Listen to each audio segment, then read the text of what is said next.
I'm Justin Miller, principal and co-founder at the Chong Miller Group, and this is the June 2025 real estate market update for Las Vegas. Every month I do these market updates, and so let's go ahead and dive right into this one. Now, before we look at data, I want to give you two caveats. One, June is going to be an awkwardly busy month for me, so I'm doing this video early. That means I've actually pulled the data early. Every month I tell you I pull the data on the 7th for easy comparability and to make sure the database is more, has greater integrity. This month I've had to pull the data early. I've pulled it on the 3rd. So I just want to note that to you. It's the same data, but there may be a few updates that we're missing out on in terms of particular transactions that do or do not record, or that fall apart perhaps, and have not yet been recorded into the data set. Okay, so that's note one. Note two is, again, because I'm going to be really awkwardly busy this month, I'm doing this as a shorter video, so I'm not going to have all of the content in here that I normally do, but rather I think it's really important in this incredibly dynamic and uncertain environment they give you the latest, most accurate information that's available to us. And so I want to get this out to you right away. Now, with that, let's go ahead and start looking at the data.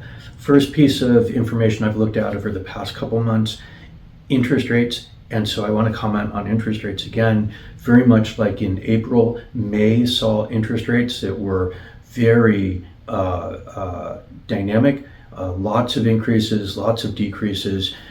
But basically, we're in a channel that's sort of between 6.90 and 6.95%. This channel has actually come up a little bit over the course of April and over the course of May.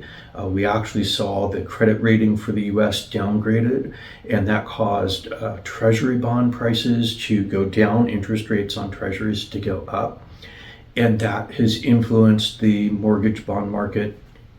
But I think that we're looking forward in time at kind of the same thing. We've got significant uncertainty, which causes bond traders to want to have premiums on the amount of money that they're able to collect on their bond investments, which means that bond prices go down and bond interest rates go up, including mortgage-backed securities bonds.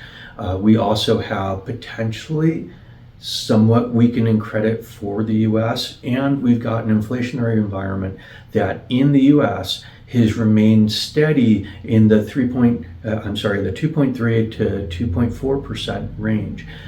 We've not yet seen the impact of tariffs in the inflation numbers. We've not yet seen the impact of lack of trade in store shelves. But I think that during the course of the month of June, as inventories start to run low and as shipments coming in through American ports have been decreasing, we're going to start to see that impact on store shelves. We're going to start to see that impact on pricing more broadly across the economy. So be prepared. Interest rates are high. They're just below 7% for 30-year fixed rate loans, and they're likely to stay there throughout this year. There could be a couple things that happen in August, which could be devastating. We'll wait until we get closer to have an idea of what might be taking place with that. Let's just assume that things work out properly. Maybe not always the best assumption, but that we get through the August-September timeframe without, as Jamie Dimon, the head of the largest bank in the world, Chase Bank, recently said, a crack in the bond market. So hopefully we'll get through without the crack in the bond market, but that's several months out from now. Right now, looking back over the past couple months, looking forward over the next couple of months, we're looking at mortgage interest rates right around 7%, 30-year fixed rate loans on a primary residence.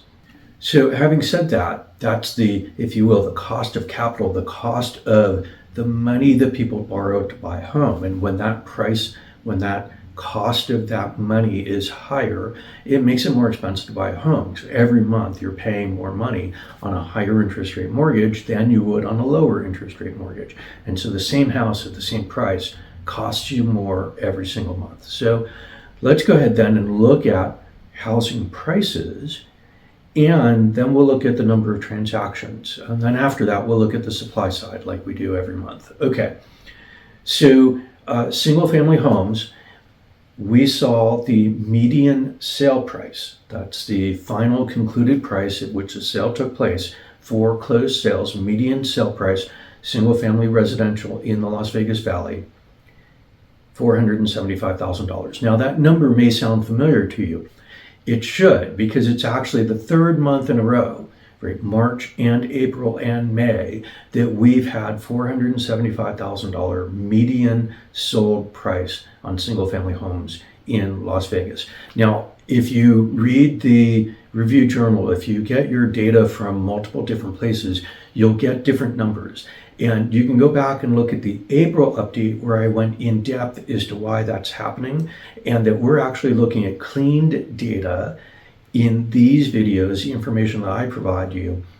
And so it's the accurate information. You're getting a lot of noise, a lot of garbage in, garbage out kinds of noise issues when you're getting your pricing data and sales data and other types of things from other sources. Now, I'm not going to go as in depth here, but I just want to mention really quickly, this is resale only. Single family homes in the Las Vegas Valley in May that closed, $475,000. The MLS has some number of new construction properties that get listed every month. They're listed for a variety of reasons, but they're highly motivated in ways that are different than the reasons resellers list their properties for sale.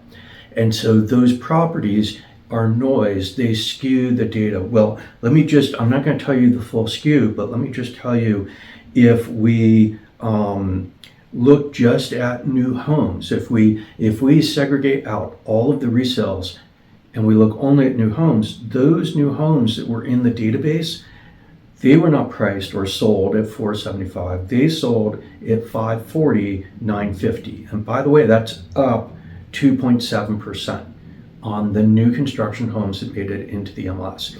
Now, what that means is if we include the new construction homes and the resale homes in May, we actually saw a sales price of $480,000, which coincidentally was flat from the April number if we had included both residential new construction and single family resale. That they're both flat is not indicative of it doesn't matter, but rather it's because even those the new construction homes were priced much higher, $540,000 plus dollars.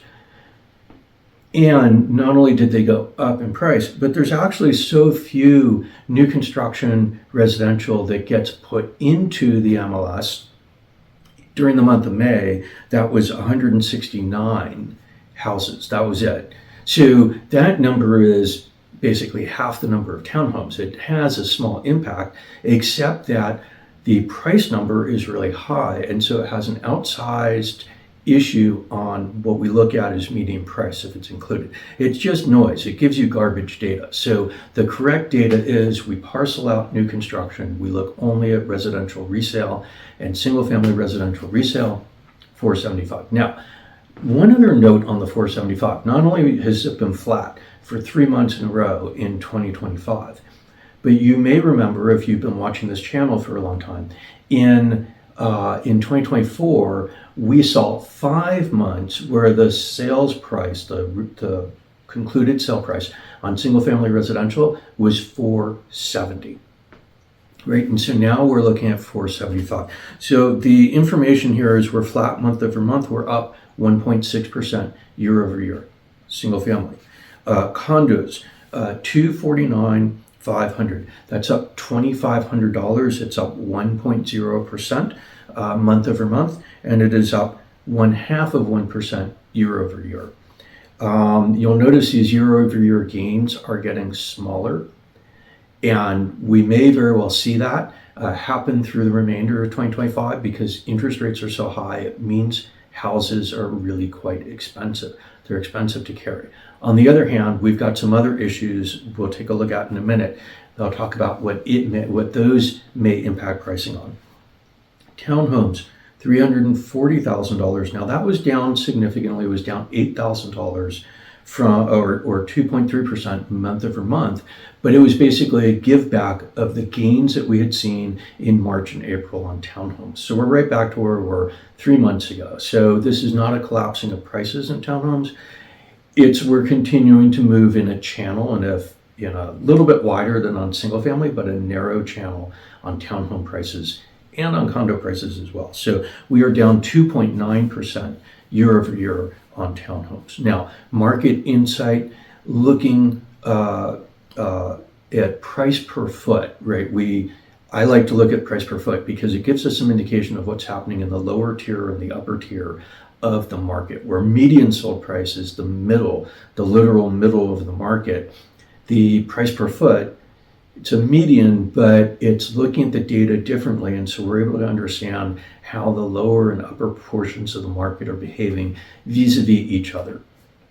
So price per foot decreased by $2 a foot on single family resale.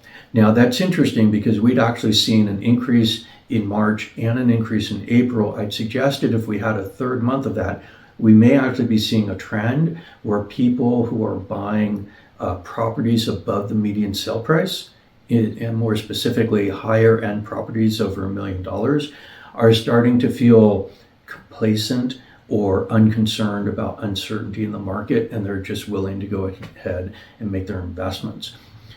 Well, the May number did not continue that. So we've not got a trend in place. We've just got variation month over month in the data. And so prices actually came down on a per square foot basis in May. Nothing urgent to read into that, except that it means that the lower end of the market likely performed a little bit more strongly in May than did the upper end of the market. And that's a reversal from the prior 2 months. All right, so that's pricing. And pricing is clearly really important. But what about number of units sold? The number of units sold tells us what the demand is in the market, because nothing sells without a buyer. And so buyers have to be there. They have to be willing to make their commitments by placing an offer, by negotiating the terms of a purchase contract, and then seeing that purchase contract through to the end to close the sale. Now remember, this is May of 2025, and you can think about May as being sort of the heart of the home buying season, where we see, starting in January, sales increasing every month, relatively lower numbers until we get to spring. And then we see strong home sales in April and May and June. And then in some parts of the country, also July. In Las Vegas, July tends to be really hot, and we actually see home sales decreasing somewhat in the month of July, picking up again a little bit later in the summer. So May is the heart of the home buying season. Well, what happened in the heart of the home buying season in Las Vegas this year? Well, single family resales that sold, that closed, 1,926. This is down. It's down not a lot, but 74 houses from what closed in April. It's down 3.7%. So we'd expect, and seasonally, we see strong seasonal trends of increasing home sales at this time of year. But not in 2025. We saw a decrease in home sales, in completed transactions, by 74 or 3.7%. We're also down year over year. Now, I'm going to interrupt myself to remind you, in 2023, we had the slowest number of sales in Las Vegas Valley that we'd seen in a generation. In 2024, in the first part of the year, we looked like we were tied with 2023. In the second part of 2024, we had seen home sales increase somewhat. And that was actually because we'd gotten 6 weeks where interest rates had come down to about 30-year fixed rate mortgage interest rates had come down to about 6.25%. And then they bounced back up to that 7% range. And so we ended 2024 with an increased number of sales of about 2.2% relative to 2023. 2023, baseline low. Well, 2025, we're back at 2023 levels. We're actually maybe lower than 2023. So anyhow, single family homes down, and we're down 9.6% from what we saw last year. Where last year at this time of year, we were tied with 2023. We're looking worse than 2023 perhaps right now. I mean, that's the trend, if you will, that we've got in place during the during the March, April, and May numbers now. 3 months in a row where we've been going below 2024. Okay, well, what about condos? Well, nothing so spectacular there either. Down 8 condos in May from what was sold in April. That's down 3.2%. Remember, the condo market is much smaller than the single family home market. And so that means that each individual unit sold counts for a bigger percentage, right? And so that's why we see these bigger percentage numbers, but 3.2% down month over month. And we are down 33.6% year over year. Well, are townhomes saving us? No, they're not. Townhomes, 237, down 2 or 0.8% month over month. So, pretty flat, but the reality is it's down. It's down counter seasonally because we should be seeing really strong numbers at this time of year, and we're not seeing strong numbers. Townhomes come the closest at just below flat. We're down for single family homes, we're down for condos, we're down for townhomes. And by the way, townhomes were down 7.4% year over year. So in all 3 market segments, we're weaker than we were last year. Okay, so pending insights. Pendings are contracts that have been written that have not yet closed. They give us an indication of what's going to happen in the following month because we expect most contracts that have been written will close either in the current month or in the subsequent month. So they're still pending, they've not yet closed, they could be closing in June. Pending home sales or contracts are down in single family, they are down in townhomes, and they showed a very slight increase in condos. So we don't have contracts sitting around out there waiting to give us great numbers in June. June also could actually be down. That's what this data is indicating to us. So again, further slowing in the housing market in Las Vegas. That's the big headline, and it is true. It is a completely correct headline. Further slowing in the Las Vegas housing market. Contracts are down, sales are down. Okay, so then let's go ahead and look at the supply side, right? Demand is weak. Because of very high interest rates, demand is weak. And because of uncertainty in the environment, demand is weak. So what's going on with supply? The inventory side of the market, right? Because that's going to have some level of impact on what we look at for pricing. As supply goes way up, as supply exceeds demand, we would expect pricing to come down if that's actually what's taking place, right? We had been in an extremely low supply environment, and so we could actually have supply go up and still be undersupplied in this market. Well, let's go ahead and take a look at those numbers. In May, single family residential inventory, standing inventory, did increase. It went up to 6,646. That is up 164 units for sale, or 2.5% month over month from what we saw in April. It's up a whole lot year over year, right? Last year's inventory numbers were just astoundingly bad. So it's up 40.9% year over year. What about condos? We went up in condos too, right? Inventory went up by 2 condos in May from what we saw in April. We went up by 0.1% to 1,571 for condos. That's up again an astounding 36.4% year over year. And in townhomes, how is that? Townhomes 1,023, that's up 26. From April, it's up 2.6%.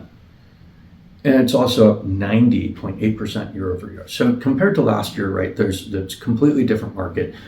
We're seeing some inventory growth, but it's 2.6% in townhomes, 2.5% in single family, and 0.1% in the condo submarkets.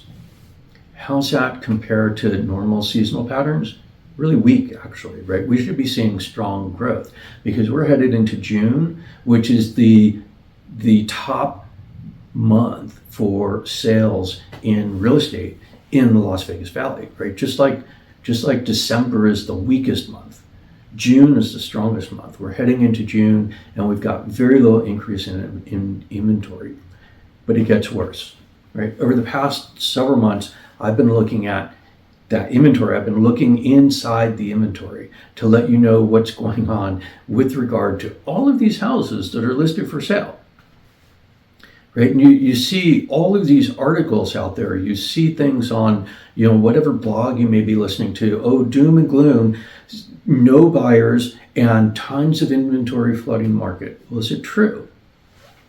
So I want to know more about this inventory. I want you to know more about this inventory. So I looked at the inventory. Median list price, $559,000. That median list price is $84,000 higher than the median sold price. So imagine you were looking for a 3-bedroom, 2-bath, 2-car garage, single family home in some particular area. Let's say that you're looking in, the Mountain's Edge area, or you're looking in the Park Vista area up in North Las Vegas. And you're looking within a particular price range, right? And your price range bounds the median, right? So you're looking for kind of the median home, and so you're going to be looking to spend something around $475, and so your search parameters are maybe $450 to $500. You don't want too much to come up. You don't want the $1 million houses to come up. You don't want the $300,000 houses to come up. You're looking within your parameters. Well, your real estate agent's probably doing that too. So if a house is $84,000 more expensive than the market suggests it should be, you're not finding it in your search. Your realtor is probably not finding it in their search either. Right? The people who are finding this are people like me who will look at the macro level data to understand the overall environment. And so you get a report out of LVR, the Las Vegas Realtors Association. You get reports from Zillow, you get reports from Redfin, from Homes.com, whatever, that tell you, these macro issues. Oh, lots of inventory. But if you never see the house because it's got a price on it that you'll never uncover it in your search, it's not real inventory. You could think of it as fake inventory. It's illusory. It's kind of there, but it's like a ghost. It's not really there, right? Because you'll never find it. You'll never see it. Now, that $84,000 too high, it means we've only got 52.7% of the apparent inventory, that great big 6,646 number. We only have 52.7% of that being real inventory. And what that means is there are 3,190 houses sitting in inventory that are real inventory. That means we're actually sitting below 30% of normal inventory for this time of year. We don't have a ton of inventory. Inventory is not flooding the market. That narrative is all wrong. That's based on a complete misunderstanding of what happens to be listed in the MLS. Because if 57% is accurate, 48%, almost half that inventory, or right, 52% is accurate, 48%, almost half that inventory is fake. It's not real. It may be listed on somebody's computer screen, but it's not real. Now, that issue that I've talked about, when people are listed too high, they're going to have to lower their prices if they're really wanting to sell their homes. And maybe they don't really want to, they just want to be listed for some reason. If they really want to sell their home, they're going to have to cut their prices. And so you'll read again, Others saying, oh, prices are being cut, prices are being cut, prices aren't going down. So some sellers are cutting their prices. In April, we actually saw median list price was $100,000 too high. And in May, it's only $84,000 too high. That suggests a lot of people with the fake inventory have actually been cutting their list prices. But it's not changing the market price. The market price is $474. That's the price at which transactions are actually taking place. Here's the caution. If your listing agent is not doing a great job, they may allow you to list too high. And if they do, you've got fake inventory and you're going to have to adjust your prices lower, maybe really considerably. And they're not helping you with that. They're not actually helping you understand what the market is. Well, similarly, if you've been doing research, you listen to me, you go out, you do your own research, you're comping your property, and you list your property at the right price. And you go into the market, list it at the right price, because your agent allowed you to. They're not going to tell you go higher, probably. They're not going to tell you go lower, maybe. So you've listed at the right price. And you put it out there on Tuesday, and we're to the next Wednesday. And no one's looked at your house, no offers have come in. That does not mean you're priced too high. It could mean nobody happened to be looking for your particular type of house on that particular week. So this is a really important note. If your agent is not actually helping you understand what the actual correct price is for your house, and you listen to me saying things are priced $84,000 too high in the aggregate, in the data set, in the MLS, you might be tempted to cut your price even when it's not appropriate. You really want to make sure that the real estate agent you hire understands the market and can explain to you the market and what the market price of your property is, irrespective of what you might like it to be. And they can advise you on how to actually position your house to get your house sold, to get you the best money for your house that can be obtained. So I want to make sure that none of you are understanding that, hey, you're pricing too high no matter what, and you should cut your prices. I don't happen to believe that. If you're priced right, you're priced right. It's just that almost half the people who are listing their houses are not priced right. They're priced ridiculously, right? And so that means about half of you are pricing right, and I don't want to cause you to think you need to be cutting your prices, because that's not actually what's going on in the market. So I just want to raise that caution. I don't want somebody to over listen to my point that the listings out there, half of them are fake, and they need to come down $84,000 to get a sale. That may not apply to you. Okay, but it does mean inventory. Inventory is weak. We're sitting below 30% of normal inventory for this time of year. That's not a lot of inventory. Okay, and that means supply is not pushing prices lower. Yeah, demand is weak, but supply is even weaker. And even with those high interest rates, that's why we're seeing the market prices remain 3 months in a row at 475, right? The market is not telling us it's going down. The market numbers are telling us, well, it's a really stable market at a lower volume of transactions. Okay, one other thing, and that is back on market. Now, over the past 2 months, I believe, Redfin has been putting out stuff that gets picked up in the papers that says back on market numbers are really high, second highest in the country in Las Vegas, running like 18%. I have no idea where Redfin gets its numbers. This is data that I've been tracking since October of 2020. Back on market's really high. It's not 18%. In the single family home space in May, it was 27.3%. Condos, it was 32.7%, and townhomes, 29.3%. Back on market, meaning failed contracts that actually relist, not the failed contracts that just result in things going away entirely, but that relist into the MLS. Those numbers have been running since October of 2020, between 25 and 33% across all three market segments. I'm glad that Redfin is starting to highlight this, but I have no idea where they're getting their data from. It's bad, bogus data. I'm not able to recreate it, right? So when somebody tells you the median sale price is 480, I can recreate that error because I understand what's being done to generate that error.